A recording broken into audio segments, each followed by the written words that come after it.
Hey guys, welcome to Mouni media.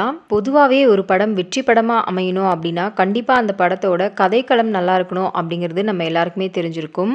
ஆனால் ஒரு காலகட்டத்தில் பார்த்திங்கன்னா இவர் இசையமைத்த பாடல்களுக்காக மட்டுமே சில படங்கள் வெற்றி படங்களாக அமைஞ்சது அப்படின்னா அது கண்டிப்பாக நம்ம இசைஞானி இளையராஜா அவர்கள் இசையமைத்த படங்களாக தான் இருக்க முடியும். ஸோ நம்ம இன்னைக்கு இந்த வீடியோவில் நம்ம இசைஞானி இளையராஜா அவர்களை பற்றி தான் பார்க்க போகிறோம். இவர் பிறந்து வளர்ந்தது எல்லாமே பார்த்தீங்கன்னா தேனி மாவட்டத்தில் இருக்கக்கூடிய பண்ணைப்புறத்தில் தான். இவரோட இயற்பெயர் என்ன அப்படின்னு பார்த்தீங்கன்னா ஞானதேசிகன் அப்படிங்கிறது தான். இவர் பார்த்தீங்கன்னா 1961 1968 வரைக்கும் தன்னுடைய 3 சகோதரர்கள் கூட சேர்ந்து இந்தியாவில் இருக்கிற நிறைய இடங்களுக்கு நாடக குழுவோட போயிட்டு 20,000க்கும் மேற்பட்ட கச்சேரிகளும் நாடகங்களும் நடத்தியிருக்காங்க. நம்ம இளையராஜா அவர்கள் பார்த்தீங்கன்னா சின்ன வயசுல இருந்தே ஹார்மோனியம் அண்ட் கிட்டார் இது ரெண்டுத்தையுமே வாசிக்கிறதுக்கு ரொம்பவே தேர்ச்சி பெற்றிருந்திருக்காரு. அண்ட் அதுக்கப்புறமா பார்த்தீங்கன்னா 1969 தன்னோட 26 வயசுல திரைப்படங்களுக்கு இசையமைக்கணும் அப்படிங்கிற ஆர்வத்தில் சென்னைக்கு வராரு. சென்னைக்கு வந்ததுக்கு அப்புறமா பார்த்தீங்கன்னா தன்ராஜ் அப்படிங்கிற மாஸ்டர் கிட்ட இவர் பியானோ கிட்டார் இதெல்லாம் வாசிக்கிறதுக்கு கத்துக்கிறாரு. அண்ட் அதுக்கப்புறமா பார்த்தீங்கன்னா லண்டன்ல இருக்கிற ட்ரினிட்டி இசை கல்லூரியில கிளாசிக்கல் கிட்டார் கத்துட்டு அதில் கோல்டு மெடலும் இவர் வாங்கியிருக்காரு.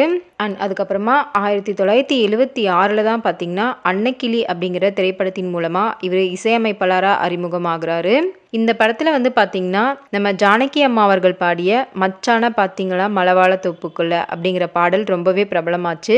அந்த காலகட்டத்தில் பார்த்தீங்கன்னா இந்த பாடல் இல்லாத கல்யாண வீடு ஒன்று கூட இருக்க முடியாது, அந்த அளவுக்கு ஒரு சூப்பரான பாடலாக இது அமைஞ்சிருந்தது. ஸோ இது மாதிரி பார்த்தீங்கன்னா நம்ம இளையராஜா அவர்கள் இப்போ வரைக்கும் 5000க்கும் மேற்பட்ட பாடல்களை இசையமைச்சிருக்காரு. அண்ட் 1000க்கும் மேற்பட்ட திரைப்படங்களுக்கு இவர் பேக்ரவுண்ட் மியூசிக்கும் கொடுத்துருக்காரு. அது மட்டும் இல்லாமல் இவருக்கு சில பெருமைகளும் இருக்குது. அது என்னென்ன அப்படின்னு பார்த்தீங்கன்னா லண்டன் ராயல் ஃபில்ஹார்மோனிக் ஆர்கெஸ்ட்ரால சிம்போனிக் இசையமைக்கிறவங்களை மாஸ்ட்ரோ அப்படின்னு சொல்லுவாங்க. இவர் பார்த்தீங்கன்னா 1993 லண்டன் ராயல் ஃபில்ஹார்மோனிக் ஆர்கெஸ்ட்ரால சிம்பனிக் இசையை வாசிச்சிருக்காரு. நம்மளோட ஆசிய கண்டத்திலே பார்த்தீங்கன்னா இவர் தான் இதில் இசையமைச்ச முதல் இசையமைப்பாளர் அப்படின்னு சொல்கிறாங்க. ஆனால் இது வரைக்கும் பார்த்தீங்கன்னா அந்த இசை வெளியிடப்படலை. அண்ட் அது மட்டும் இல்லாமல் இவர் என்னென்ன விருதுகள்லாம் வாங்கியிருக்காரு அப்படின்னு பார்த்தீங்கன்னா 1981 தமிழக அரசின் கலைமாமணி விருது வாங்கியிருக்காரு. அண்ட் 1988 மத்திய பிரதேச அரசின் லதா மங்கேஷ்கர் விருதை இவர் வாங்கியிருக்காரு. அண்ட் 2010 பார்த்தீங்கன்னா நம்ம இந்திய அரசின் உயரிய விருதான பத்மபூஷன் விருதையும் 2018 பத்ம விபூஷன் விருதையும் இவர் வாங்கியிருக்காரு. அது மட்டும் இல்லாமல் நம்ம இளையராஜா அவர்கள் பார்த்தீங்கன்னா 5 முறை தேசிய விருதையும் வாங்கியிருக்காரு. அது என்னென்ன படங்களுக்கு அப்படின்னு பார்த்தீங்கன்னா தெலுங்குல பார்த்தீங்கன்னா 1985 வெளியான சாகர சங்கமம் அப்படிங்கிற படத்துக்கும் 1989 வெளியான ருத்ரவீணை அப்படிங்கிற படத்துக்கும் வாங்கியிருக்காரு. அண்ட் தமிழில் பார்த்தீங்கன்னா 1987 வெளியான சிந்து பைரவி அப்படிங்கிற படத்துக்கும் 2016 வெளியான தாரத்தப்பட்டை அப்படிங்கிற படத்துக்கும் வாங்கியிருக்காரு. அண்ட் மலையாளமில் பார்த்தீங்கன்னா 2009 பழசி ராஜா அப்படிங்கிற படத்துக்காக இவர் தேசிய விருது வாங்கியிருக்காரு. 80ஸ்ல ஒரு ஸ்டாராக இருந்த நம்ம மோகன் அவர்கள் பார்த்தீங்கன்னா ஒரு இன்டர்வியூவில் சொல்லியிருப்பாரு, என்னுடைய வெற்றிக்கு மிகப்பெரிய காரணம் நம்ம இளையராஜா அவர்கள் தான். அவர் இல்லைன்னா பார்த்தீங்கன்னா என்னோட படங்கள் அவ்வளோ பெரிய வெற்றி படங்களாக அமைஞ்சிருக்காது அப்படிங்கிறத இவர் ஓப்பனாகவே சொல்லியிருப்பாரு. ஸோ அது மாதிரி நிறைய படங்களோட வெற்றிக்கு இவரோட இசைகள் ஒரு முக்கியமான காரணமாக இருந்திருக்கு. இந்த இசை ஜாம்பவானுக்கு பார்த்தீங்கன்னா ஒரே ஒரு படம் தான் ஃபேவரட் படம் அப்படிங்கிறத ஒரு இன்டர்வியூவில் ஷேர் பண்ணியிருக்காரு. ஸோ இவருக்கு பிடிச்ச படம் கண்டிப்பாக இசை சம்பந்தமான படமாக தான் இருக்கணும் அப்படின்னு சொல்லிட்டு நம்மளுக்கு இதுல இருந்து கெஸ் பண்ண முடியும். இந்த படத்தை பார்த்தீங்கன்னா இவர் 50 டைமுக்கு மேலேயே பார்த்துருக்காராம். அப்படி இந்த படத்தில் என்னதான் இருக்கு அப்படின்னு சொல்லி கேட்டிங்கன்னா இந்த படம் பார்த்தீங்கன்னா 1984 வாழ்ந்த ஒரு இசை கலைஞனோட வாழ்வு அண்ட் அவரோட மரணம் இதை விவரிக்கிறது தான் இந்த படம்.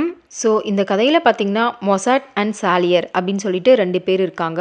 மொசாட் பார்த்தீங்கன்னா ஹீரோ அப்படின்னு வச்சுக்கலாம். சாலியர் பார்த்தீங்கன்னா வில்லன். மொசாட் பார்த்தீங்கன்னா ஆஸ்திரேலியாவில் பிறந்து வளர்ற ஒரு பையன். இவர் பார்த்தீங்கன்னா தன்னோட 3 வயசுலேயே பியானோலாம் வாசிக்க கற்றுக்கிறாரு. அண்ட் தன்னோட 7வது வயசில் அரச குடும்பங்களில் போயிட்டு இசை நிகழ்ச்சிகளையும் நடத்துகிறாரு.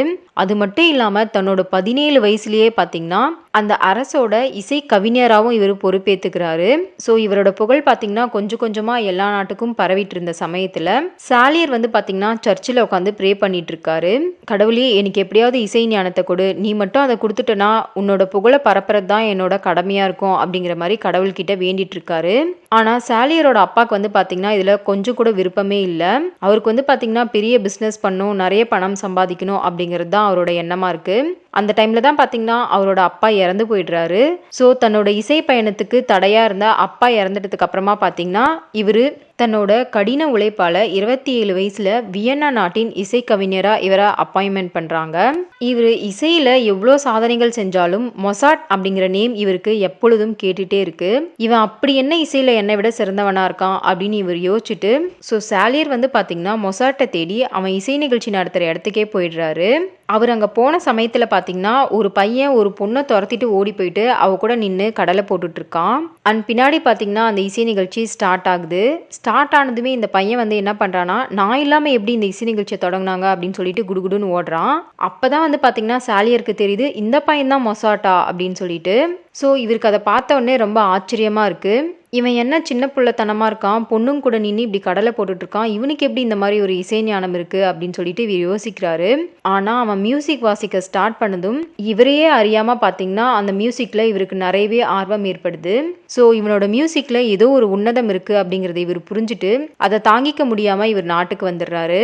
ஸோ அதுக்கப்புறமா கொஞ்ச நாளில் பார்த்தீங்கன்னா மொசாட் வந்து வியன்னால ஒரு இசை நிகழ்ச்சி நடத்துறதுக்காக போகிறாரு.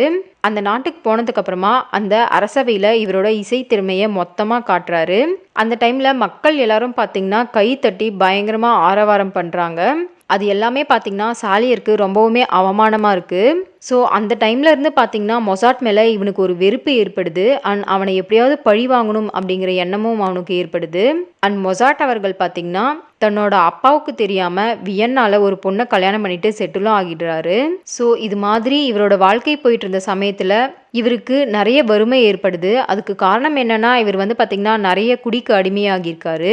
ஸோ இவர் வந்து பார்த்தீங்கன்னா வியன்னா நாட்டோட அரசவையில் எனக்கு ஒரு வேலை வேணும் அப்படின்னு சொல்லிட்டு லெட்டர் போடுறாரு.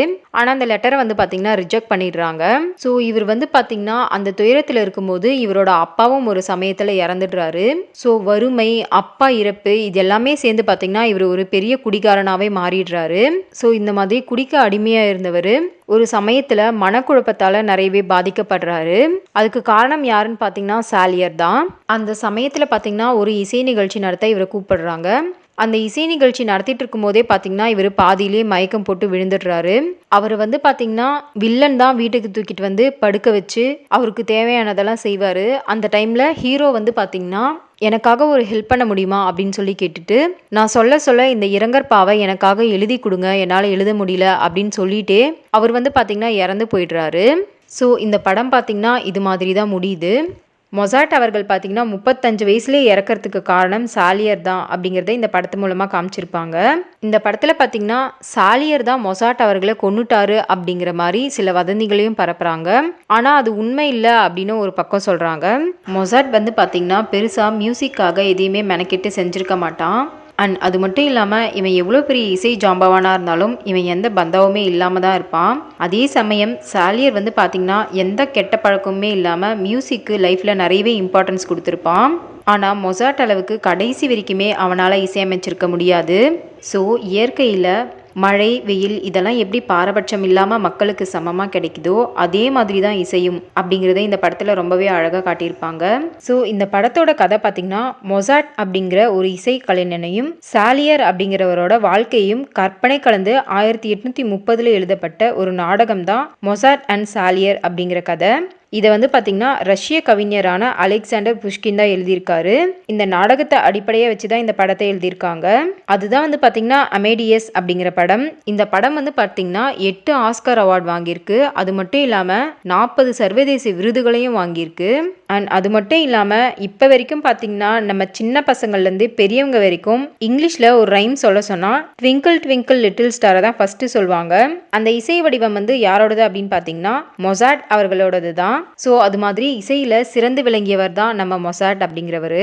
ஸோ அவ்வளோதாங்க. இந்த வீடியோ பிடிச்சிருந்தா லைக் பண்ணுங்கள். இதே மாதிரி தகவல்களை தெரிஞ்சுக்க எங்கள் மௌனி மீடியாவை ஃபாலோ பண்ணுங்கள். தேங்க்யூ.